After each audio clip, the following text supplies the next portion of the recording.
சென்னை மாநகராட்சியில் தூய்மை பணியை தனியாரிடம் ஒப்படைத்ததை எதிர்த்து போராடி வரும் தூய்மை பணியாளர்கள் இன்று சென்னை பாரிமுனையில் இருந்து தலைமைச் செயலகத்துக்கு பேரணி செல்ல முயன்றபோது கைது செய்யப்பட்டனர்.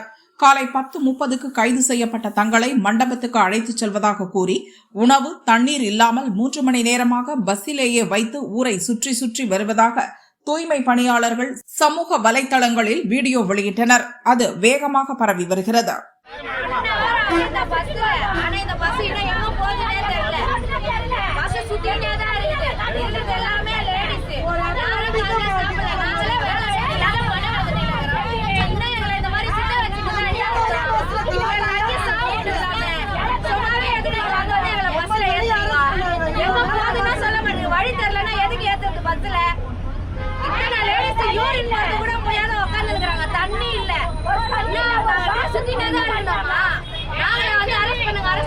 சொல்றோம்.